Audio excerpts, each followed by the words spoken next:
देव्यः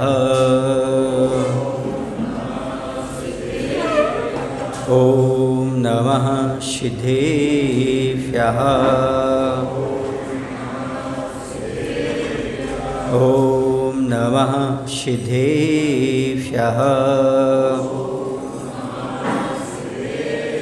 नमः श्रीवर्धमानाय निर्धूतकलिलात्मने सालोकानां त्रिलोकानां यद्विद्यादर्पणायते यद्विद्यादर्पणायते बोले अहिंसा परमो धर्म की। देवादिदेव श्री शंभुनाथ भगवान की, आचार्य कुंद कुंद महाराज की, आचार्य गुरुदेव भगवान श्री विद्यासागर जी महाराज की।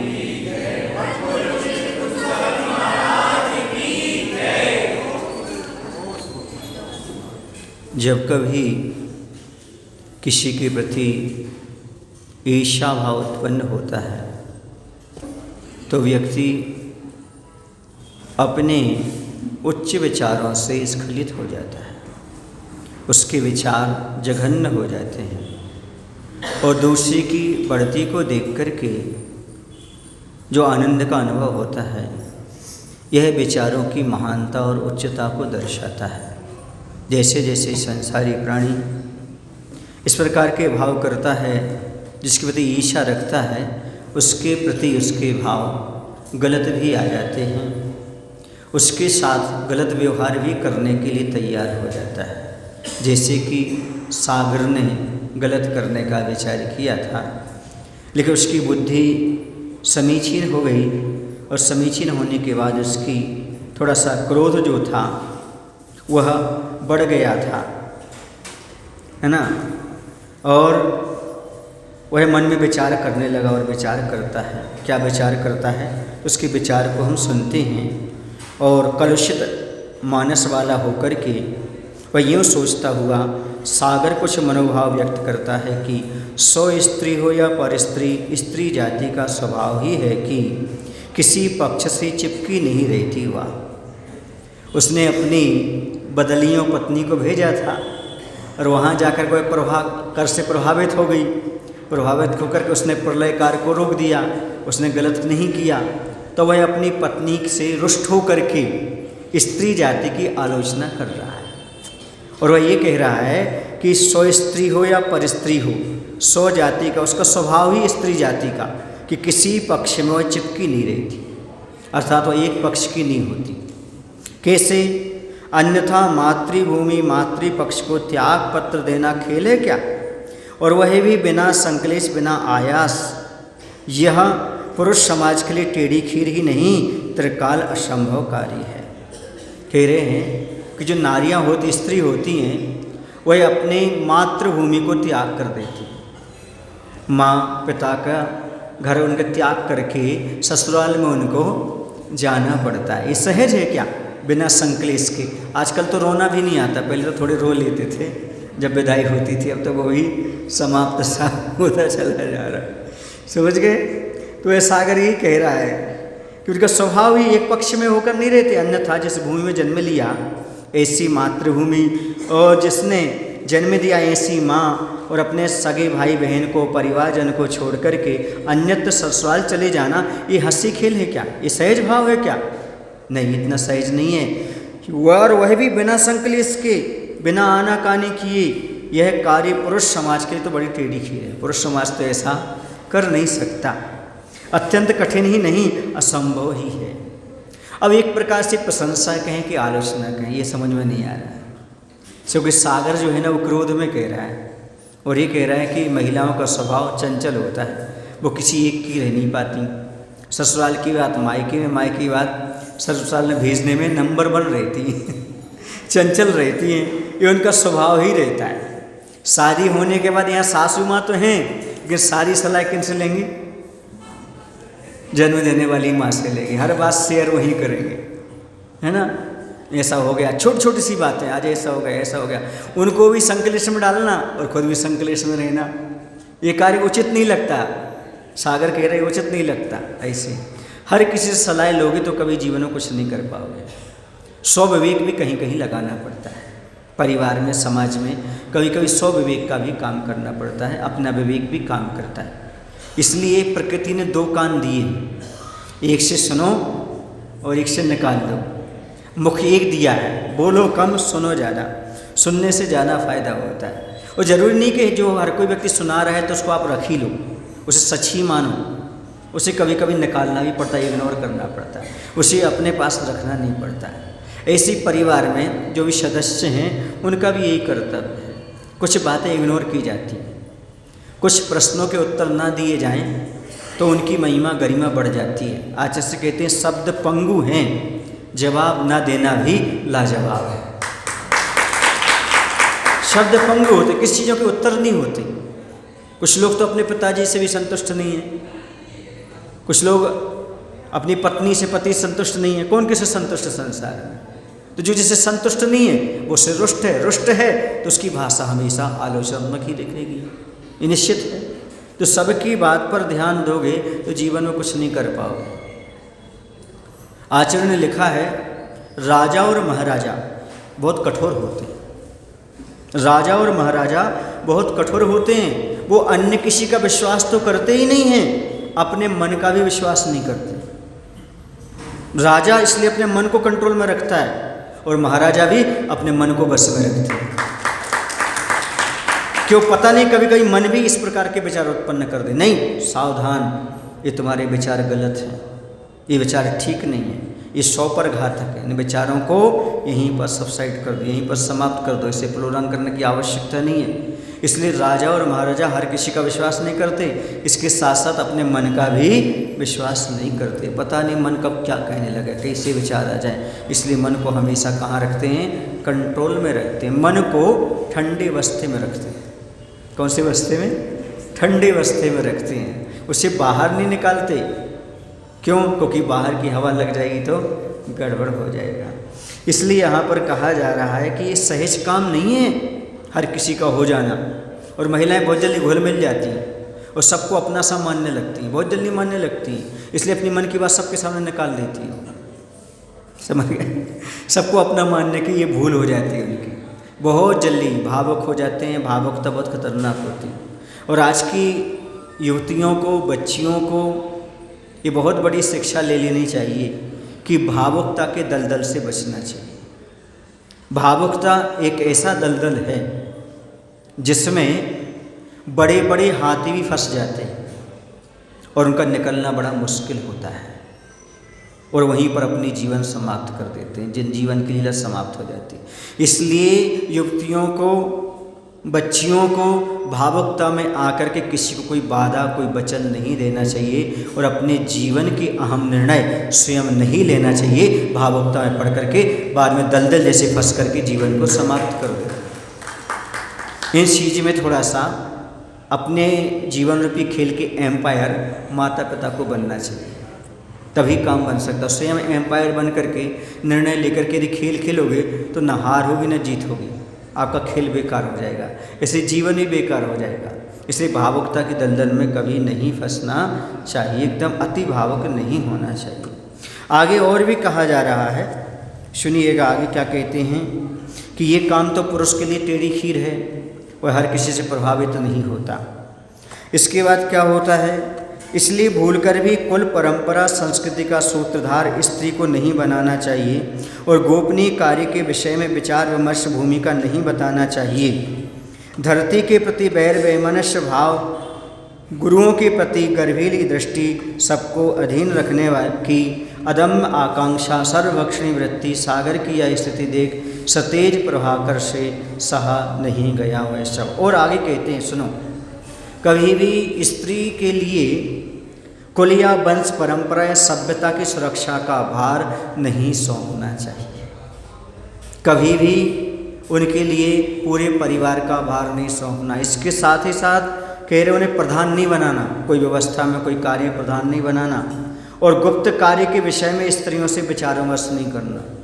कोई भी गोपनीय बात हो तो स्त्रियों को नहीं बताना।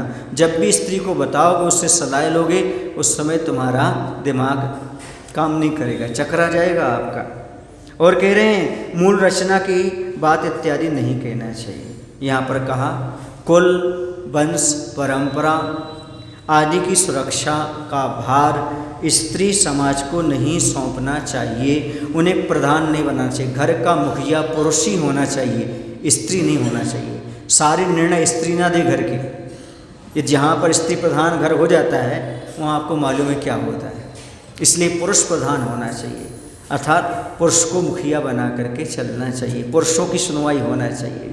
वहाँ पर सबसे बड़ी चीज़ तो ये है, उसके निर्णय अंतिम निर्णय होना चाहिए। ऐसा नहीं कि आपने रख दिया महिला का निर्णय अंतिम होगा, नहीं, जो होगा वो पुरुष का होना चाहिए। उससे और गुप्त जो बातें हैं उनकी सलाह तो बिल्कुल ना लें, उन्हें बताएं ना, क्योंकि महिला को हर चीज़ पच जाती है गुप्त बात को छोड़ करके। एक नीति वाक्य पढ़ा था मैंने, अब वो कितना सही है कितना गलत है नहीं पता। उसमें लिखा था स्वान उदरी घृतम, स्वान के पेट में, कुत्ते के पेट में घी है ना, भग्ने भांडे यथा नीरम, और फूटे हुए घड़े में पानी। इसी प्रकार से स्त्री के पेट में पाप पचती ही नहीं। यदि देखो पुरुष ने ताली तक नहीं बजाई, इस बात घबरा गए बेचारे, क्या करे असल में। तो उन्होंने 3 बातें बहुत महत्वपूर्ण लिखी हैं। उन्होंने ये लिखा कि भाई जैसे घी खाने पर कुत्ता खा तो ले घी, उसे पचता नहीं है घी, और यदि फूटे हुए घड़े में पानी भर तो ठहरता नहीं है, पानी बह जाता है। उसी पर गुप्त बात स्त्री के पेट में पचती नहीं है, कहीं ना कहीं से निकल जाती है, इसलिए गुप्त बातें उसे नहीं बताना चाहिए, कहा गया है। रहस्य की बातें उनसे छिपा करके रहना चाहिए, वरना रहस्य ओपन हो जाता है। जैसे कि सुबह प्रातः काल की हवा होती ना, वो कितने दूर तक जाती है, इसी प्रकार से स्त्री के पास पहुंची हुई बात अब बाह्य के रूप में उस हवा की तरह पूरे नगर में फैल जाया करती है। इसलिए उस समय सावधानी रखने की आवश्यकता, ये सागर कह रहा है। कौन कह रहा है? सागर कह रहा है कि इस प्रकार की स्थिति इनके साथ हो जाती है। अब आगे और भी वह कह रहा है, वो क्या कह रहा है कि सागर के मन में धरती के प्रति बढ़ती ईर्ष्या, वैरभाव, गुरुजनों के प्रति अहंकार युक्त दृष्टि, सबको बस में रखने की प्रबल आकांक्षा, दुनिया को भक्षण करने की प्रवृत्ति देख प्रभाकर को से सहा नहीं गया यह सब। अब सूर्य को गुस्सा आ गई। ये सब स्त्रियों की भी आलोचना कर रहा है, धरती की भी आलोचना कर रहा है, गुरुजनों का भी अपमान कर रहा है। ऐसा देख करके और दुनिया को अपने अंदर लीलने की इच्छा रख रहा है।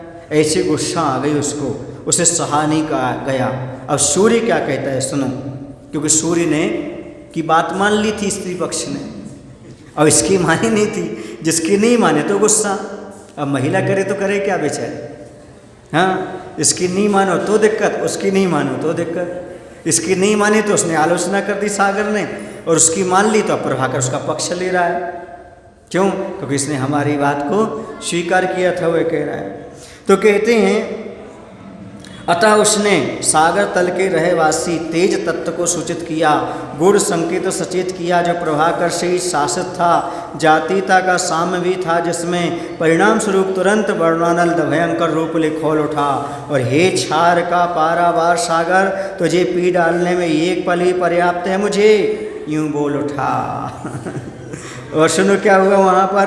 घटना ये घटती है कि उसने अपनी जाति वाले, अपने द्वारा शासित, अपने आज्ञा में रहने वाले, किसको? सागर की गहराई में रहने वाले अग्नि तत्व को जागृत कर दिया। और परिणाम स्वरूप समुद्र में बड़वानल, बड़वानल माने कहाँ की आग? समुद्र की आग। और दावानल माने जंगल की आग। पढ़ चुके हैं आप लोग उसमें? किसने पढ़ा आप लोगों ने? भक्तावरस्त्र पढ़ चुके। तो इस प्रकार से वह बड़वानल पैदा हुआ, भयंकर रूप ले वो खोल उठा। और वह सागर से कहता है, अरे खारे सागर, क्या तुझे पता नहीं मैं एक क्षण में तेरे सारे जल को पी सकता हूँ, सुखा सकता हूँ। ये कौन बोलता है? बड़वानल भयंकर खोल उठा, और मुझे एक पल में पर्याप्त है हमारे लिए तुम्हारे। आवश्यक अवसर पर सज्जन साधु पुरुषों को भी आवेग आवेश का आश्रय लेकर ही कार्य करना पड़ता है, अन्यथा सज्जनता दूषित होती है, दुर्जनता पूजित होती है। जो शिष्टों की दृष्टि में इष्ट कब रही, ये बहुत अच्छी नीति वाक्य है, इसे आप लोग सुने और समझें। आचार्य भगवंत जी कहना चाह रहे हैं कि यह अपनी विपरीत चाल को छुड़ाने के लिए, धरती का सम्मान कराने के लिए और दूसरों की आलोचना में लगे हुए व्यक्ति के लिए सो बड़वा नल ने उचित समय पर ठीक ही किया। उसने बड़वा नल ने जो उसको ललकारा, किसको? सागर को, वो अच्छा किया। क्यों किया? क्योंकि आवश्यकता पर, अवसर पर सज्जन साधु पुरुषों को भी आवेगों का आश्रय लेना पड़ता था। सात्विक आचरण जो करने वाले हैं, ऐसे सरल स्वभावी मनुष्यों के लिए हमेशा शांत रहते हुए क्षमा भाव धारण नहीं करना चाहिए। ऐसी एकांत धारणा बनाना ठीक नहीं, क्योंकि आवश्यकता पड़ने पर उन्हें भी उद्वेग और क्रोध का सहारा लेकर ही कार्य करना पड़ता है, तभी धर्म और धर्मात्मा की रक्षा होती। कभी कभी अवसर पर मुनिराज को भी तेज होना पड़ता है, हाँ, थोड़ा गुस्सा दिखाना पड़ती है, क्रोध। क्यों? इससे क्या? क्योंकि यदि ऐसा नहीं कहेंगे, यदि आवश्यक समय पर सज्जन पुरुष शांति बने रहेंगे तो सज्जनता पर दोषारोपण हो सकता है और दुष्टों की दुर्जनता भी निर्दोषता को प्राप्त और पूज्यता को प्राप्त हो सकती है। इसलिए क्योंकि कभी कभी ऐसी कुछ घटना घट जाती है, यदि साधु मौन रहता है तो सामने वाला समझ लेता है इनमें एक कमजोरी है, इसलिए चुप रह गए, इनने कुछ बोला नहीं, कोई जवाब नहीं दिया, वरना हमने ऐसा कहा, उन्हें जवाब क्यों नहीं दिया, जरूर उनके अंदर कोई खोट होगी। इसलिए साधु को भी कभी कभी क्रोध में जवाब देना पड़ता है। ऐसा नहीं है, होश में आओ। कहाँ आओ? होश में आओ। ये साधु का उद्देश्य नहीं होता, सज्जन का उद्देश्य नहीं था, सज्जन का उद्देश्य कुछ अलग ही होता है।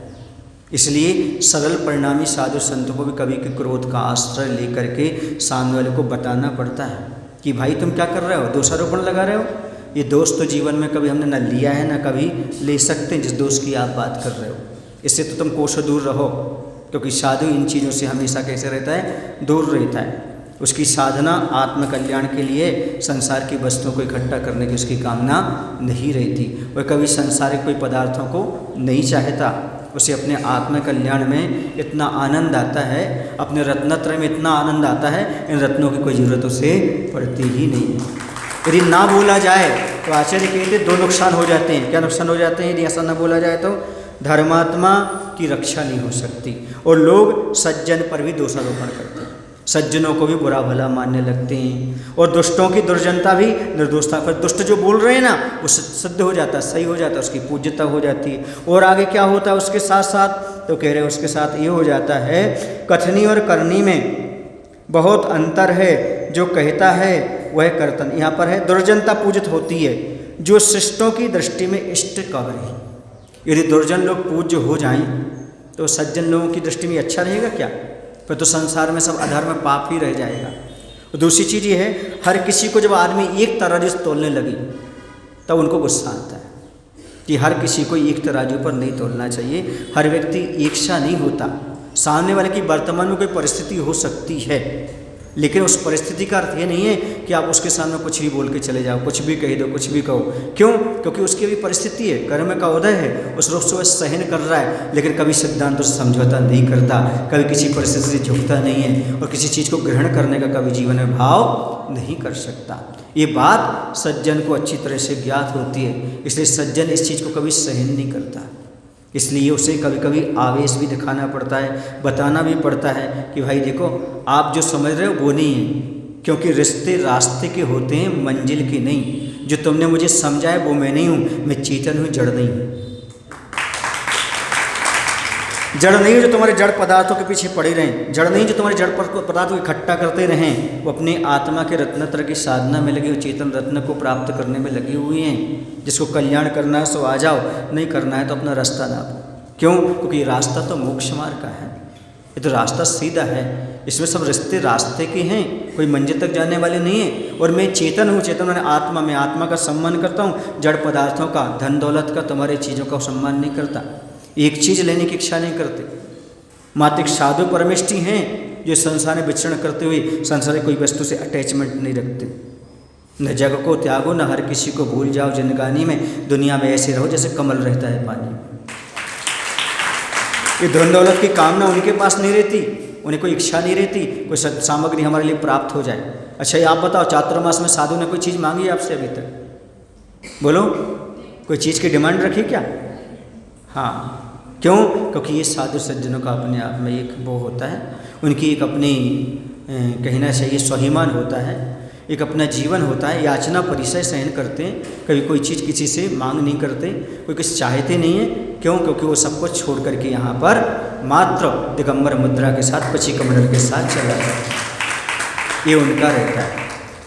कहीं कहीं तो पिछी की बोलियाँ भी लगती हैं, सुने आप लोग की नहीं, यहाँ पर तो पिछी उसको दी जाती जो हमेशा तत्पर रहा हो, संयम का पालन कर सके, अच्छी तरह से आराधना कर सके, उस प्रकार से ये सारे के सारे नियम होते हैं। यहाँ पर पैसे वालों की कीमत नहीं है, यहाँ पर संयम लेने वालों की कीमत है, यहाँ पर योगदान देने के वालों की बात है, निर्विकल्प साधना कराने वालों की बात होती है। ये अपने आप में बहुत महत्वपूर्ण चीज़ होती है। तो यहाँ पर करें आवश्यकता और अवसर पर सज्जन पुरुषों को आवेश का सहारा लेना पड़ता है। उन्हें भी कभी कभी क्रोध का सहारा लेकर के सामने वाले को समझाना पड़ता है, वरना तुम सबको भट्टाबाजी तोल दोगे तो कैसे काम चलेगा? सबको एक ही तराजू में रख करके कहने लगोगे तो कैसे काम चलेगा? इसे समझने की आवश्यकता है। हर इंसान एक सा नहीं होता। और याद रखो बेंगलोर वालों, तुमने कम से कम 4 महीने में इतना ही कर लिया होता, कुंतु सागर को एक छोटी सी पुस्तक समझ के पढ़ लिया होता। 4 महीने में कुछ तो आपने देखा होता, कुछ तो आपने परखा होता, कुछ तो आपने जाना होता। उस अवसर पर आपको ज्ञात होता कि महाराज कैसे हैं, कैसी चर्या किस प्रकार की हैं, ये आपको समझने आ जाता। तो यहाँ पर सज्जन पुरुष को इसलिए बोलना पड़ता है क्योंकि दुष्टता हावी ना हो जाए, और जो निर्दोष चर्या का पालन कर रहे हैं उन पर दोषारोपण ना हो जाए, उन पर दोष ना लग जाए, क्योंकि वो हमेशा इस चीज़ में ध्यान रखते हैं। जब तक तुम्हारे यहाँ रहे, एक ही बात मैंने कही आप लोगों से, मुझे मात्र निर्दोष चर्या पालन करना और कुछ भी नहीं चाहिए आपसे। बोला था चतुर्मास के पहले, क्या चाहिए हमें? बोलो जम्बू कुमार जी, ये के जैन साहब, और कुछ नहीं चाहिए आपसे, कुछ हमें आकांक्षा नहीं है, कोई इच्छा नहीं है आपसे, कोई चीज़ हमारे लिए पदार्थ मिल जाए। समझ में आ रहा ना? इस बात को हमेशा ध्यान रखना, कोई चीज़ की कामना नहीं। इसके बावजूद भी यदि कोई दोषारोपण करता है किसी पर, तो कह रहे वहाँ मुन नहीं बैठना चाहिए, चुप नहीं बैठना चाहिए, उस बात को क्लियर कर देना चाहिए, खुली बोल देना चाहिए कि भैया तुमसे हम कोई कामना नहीं रखते। मन वचन काय से जब रागी स्वयं शरण ले रहा है, पर रागी से बीतरागी क्या चाहेगा और क्या दे देगा रागी बीतरागी को? ये तो बता दो आप, कौन से क्या मिलने वाला महाराज को? कौन सी कोई चीज़ दे देगा? कौन अपना है कौन पराया है? क्या मिल जाएगा उससे? कुछ भी उपलब्ध होने वाला नहीं है। और जो भी आप करेंगे वो अपने कल्याण के लिए करेंगे, महाराज के लिए कुछ भी उपलब्ध होने वाला नहीं उससे। महाराज तो अपनी साधना करते हैं, अपने आत्म कल्याण में व्यवस्थित हैं, और महाराज का अपना पुण्य है। कोई व्यवस्था नहीं करेगा, उनका अपना व्यवस्था होती, कहीं ना कहीं व्यवस्था तो होती है। उन्हें इतनी ज़्यादा व्यवस्था की और किसी के सामने कुछ कहने की आवश्यकता नहीं पड़ती है। सबका अपना अपना पुण्य होता है। क्या होता है? पुण्य से सारे काम अपने आप होते चले जाते हैं। जो भी हुए हैं आज तक पुण्य से हुए हैं और होते चले जाएंगे, कोई बाधा नहीं आएगी। कभी सच्चा साधु कभी पत्रिका नहीं छपवाता, कभी नहीं कहता ये पत्रिका छापो, ऐसा करो। कभी मंच के पीछे नहीं पड़ता, इतनी बड़ी मंच लगाओ, ऐसा करो वैसा करो। कोई जैसी आपने जहाँ बिठा दिया कैसा करो, ठीक है, जैसी आप व्यवस्था दो ठीक है, जैसे नहीं है कोई बात नहीं। क्यों? क्योंकि आत्मकल्याण करना ये तो साइड बिजनेस है, प्रवचन वचन करना। हो गया तो अच्छी बात है, नहीं हो गया तो बोलो। कभी रिक्वेस्ट किया आप लोगों से कि रिक्वायरमेंट रखी कि भाई आप लोगों को ऐसा करना है, ऐसा करना, ये करना है, वो करना, ठीक है, जहाँ है ठीक है, नहीं है जैसा है नहीं है वैसा है, व्यवस्थित हो जाए, हो गया। इसके बावजूद भी आचार्य भगवान कहते हैं यदि कोई व्यक्ति कुछ कहता है तो चूकना नहीं, उसको बताने के लिए, उसको समझाने के लिए।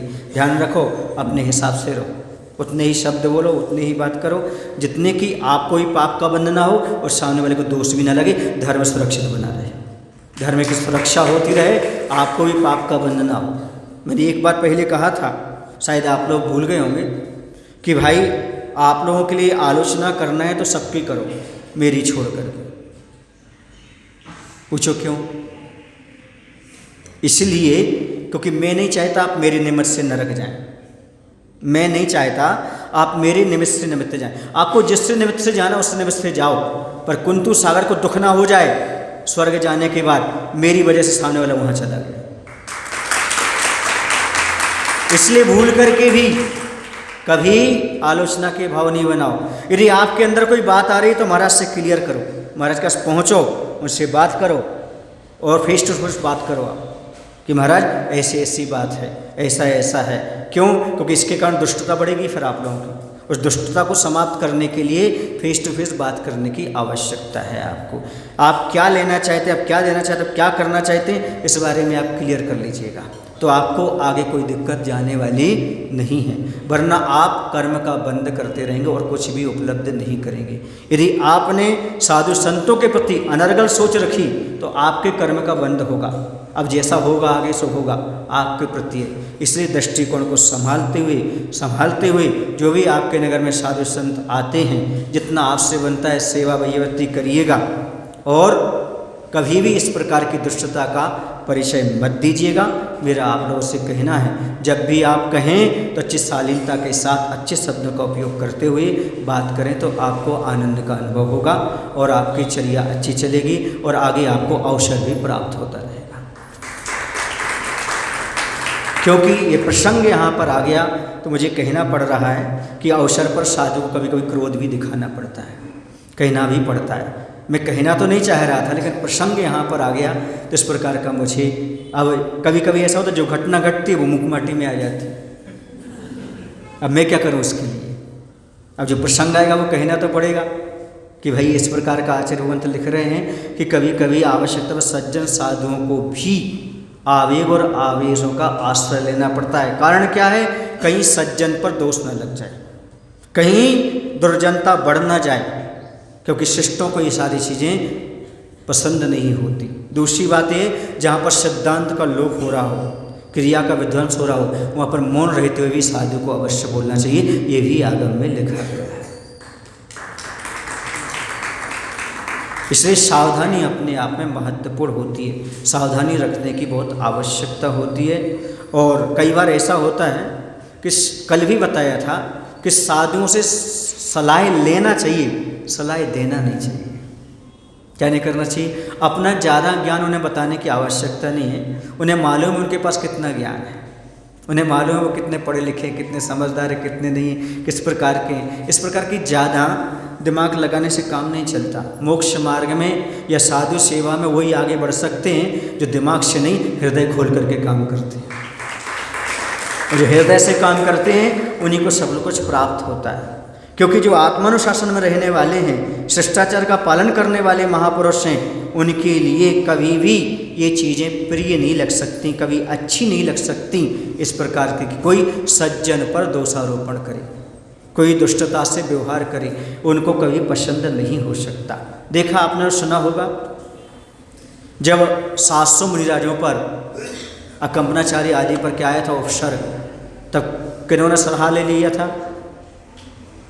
कौन लिया था? विष्णु कुमार मुनिराज ने।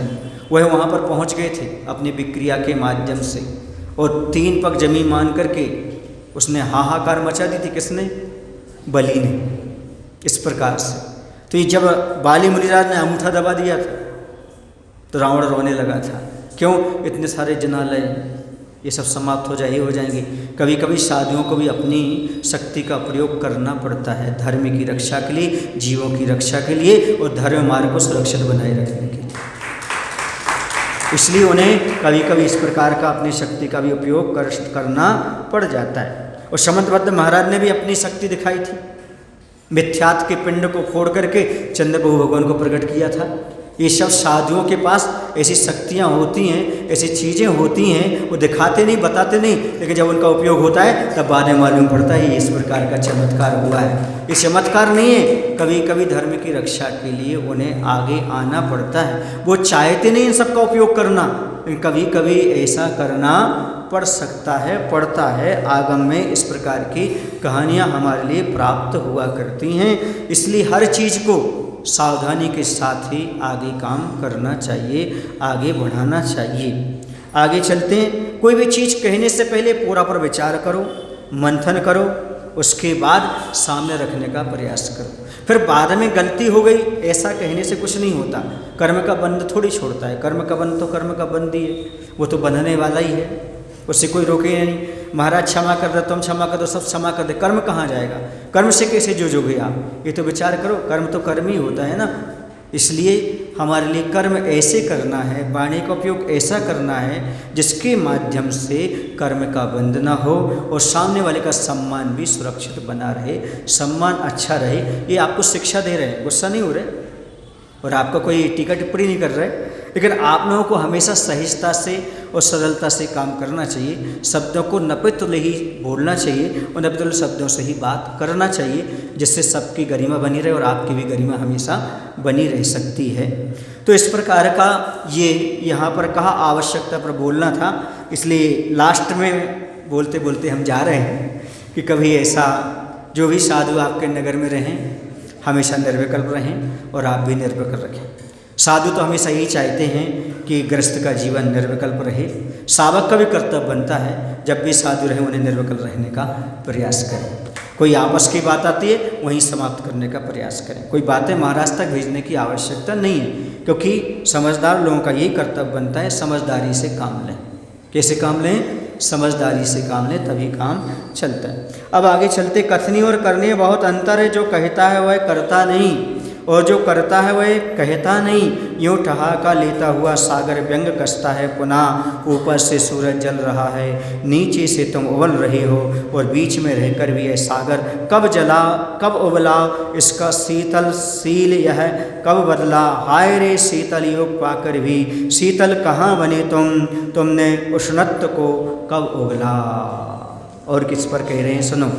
अब वहाँ पर जब इतनी बात हुई तो ज्यों ही सागर से बड़वानल की बात सुनी त्यों ही वह जोर से ठहाका मार करके हंसता हुआ बोला। कौन? सागर। क्या बोला? जो कहता है वह करता नहीं और जो करता है वह कहता नहीं। करनी और कथनी में बहुत अंतर हुआ करता है। ऊपर से सूरज क्रोधित हो रहा है, नीचे से तुम चिल्ला रहे हो, किंतु बीच में रहकर सागर ना जला और ना ही उबला। इसने अपने शीतल स्वभाव को कभी नहीं बदला, किंतु क्या करें, शीतलता का योग पाकर भी तुम शीतल ना बने, ना ही तुमने उष्णता छोड़ी। ऐसा सागर किसको कह रहा है? बड़वानल को भी कह रहा है और सूरज को भी इस प्रकार के अपने शब्दों का उपयोग कर रहा है। दूसरी बात यह भी है कि तुम्हारी उष्ण प्रकृति होने से सदा पित्त कुपित रहता है तथा चित्त क्षुभित रहता है, अन्यथा उन्मत्तवत् तुम यदवा तदवा भक्ति क्यों। पित्त प्रशमन हेतु मुझसे याचना कर सुधाकर सम सुधा सेवन किया करो और प्रभाकर का पक्ष न लिया करो। देखो भैया यहाँ पर आ रहा है, कोई अपने ऊपर नहीं लेना, कोई अपने ऊपर ले लेके भाई ऐसी ये विषय से मैं खोला जा रहा है, इसलिए मैं उसको कह रहा हूँ कि यहाँ पर वह कह रहा है, क्या कह रहा है कि किंतु बीच में रहकर सागर ना जला ना, उस पर बात हो गई। दूसरी बात यह कि तुम्हारा स्वभाव ही गर्म है, लगता है पित्त सदा भड़कता रहता है।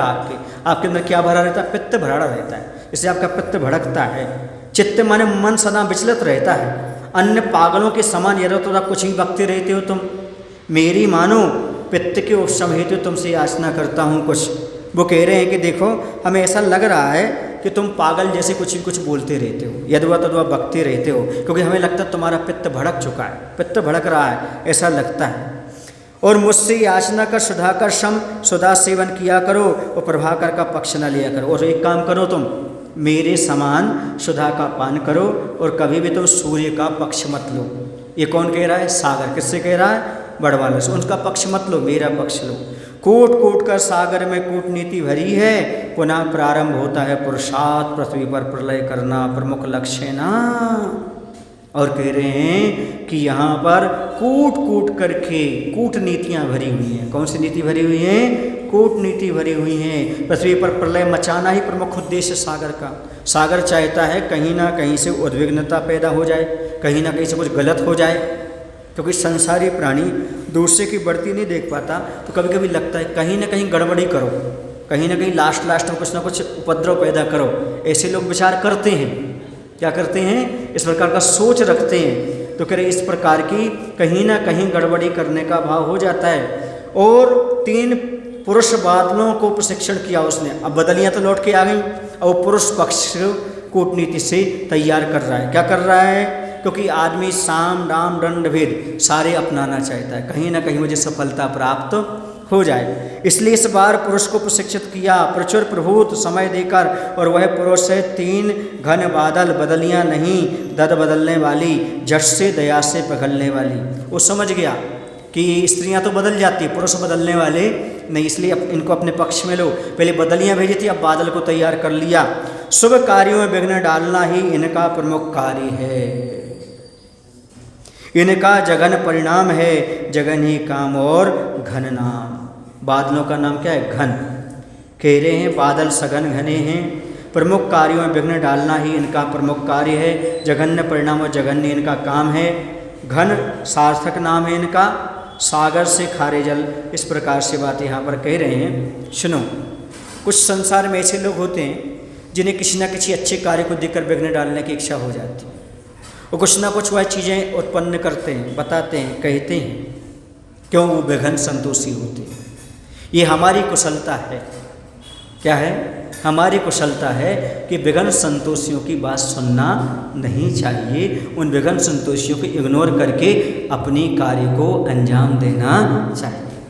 क्योंकि बहुत सारे लोग होते हैं, वो तो चाहते हैं कि कहीं ना कहीं विघ्न हो, कहीं ना कहीं गड़बड़ी हो, हर चीज़ में इस प्रकार का वो चाहते हैं। उनको इग्नोर करो, उनसे बचने का प्रयास करो। आपका उद्देश्य क्या है, इसे ध्यान रखो। आपके भाव क्या हैं, इसका ध्यान रखो। आप क्या करने चाह रहे हैं, इस पर ध्यान रखो। सामने वाले के कहने पर आओगे आप तो जीवन में कभी कुछ नहीं कर सकते। लोगों की बात में आते ना मंदिर बना सकते हो आप, क्योंकि मंदिर में आरंभ सारंभ होता है। आप मंदिर भी नहीं बना सकते, आप पूजन भी नहीं कर सकते, आप मंदिर में दीपक भी नहीं जला सकते, तो हिंसा होती। आप कुछ भी नहीं कर सकते। क्यों? क्योंकि ऐसे लोग संसार में जो हैं, जो धर्म की विध्वंस की क्रिया के विध्वंस में ही चाहते हैं। और मैं कहूँगा तो आपको, ऐसी बातें वही उठाते हैं जो कुछ नहीं करना चाहते। इतना दान कहाँ से आया, वही कहेंगे जो दान नहीं देना चाहते, या जिनकी मानसिकता बदल गई हो, दान देने के बाद मानसिकता बदल जाती जिनकी, वही इस प्रकार के प्रश्न चिन्ह खड़ा करते, ऐसी बातें करते हैं और धार्मिक अनुष्ठानों में विघ्न डालते हैं। तो ये हमारा विवेक काम करता है कि हमें किस में कैसे निर्णय लेना, कैसे निर्णय नहीं लेना, पूर्व पर विचार करके। क्योंकि यह कहा ना, शुभ कार्यों में विघ्न डालना ही इनका प्रमुख कार्य होता है। कुछ लोग विघ्न डाल करके संतोष का अनुभव करते हैं, बनता काम कैसे बिगड़े उसकी कहीं ना कहीं खोज करते रहते हैं। यदि आलोचना करने वालों से कह दिया जाए तो आलोचना करने माता पिता में नहीं, वो चाहें तो गुरु में तो ठीक है, भगवान को भी नहीं छोड़ेंगे, भगवान वही दोष ढूंढ लेंगे। उन्हें ढूंढने के लिए तो कहीं ना कहीं कुछ ना कुछ मिल ही जाता है। ऐसे विघ्न संतोषियों के प्रति प्रार्थना करो, हाथ जोड़ो, हे भगवान, विघ्न संतोषियों के लिए हम भगवान से प्रार्थना करते हैं, इनको सद्बुद्धि दो ताकि हम इनके बहकावे में आकर के धर्म मार्ग पर दूषण ना करते हुए सही मार्ग का अनुसरण कर सकें और धर्म ध्यान कर सकें। नमोस्तु भगवान। हे प्रभु, हम सभी को इतनी शक्ति, इतनी बुद्धि देने की कृपा करो ताकि हम सभी लोग अपने मन वचन काय पूर्वक जीवन में जितना बने उतना सभी का सहयोग कर सकें। कभी किसी धार्मिक कार्य में विघ्न संतोषी बनकर के आगे ना आए, ऐसी शक्ति, ऐसी बुद्धि देने की कृपा करो। नमोस्तु भगवान, नमोस्तु। दोपहर की सूचना तो नहीं देना, क्योंकि आज हमने 9:15 पर छोड़ दिया, क्योंकि अपन को जल्दी वहाँ पर 12:30 पर आप लोग कार्य करना है।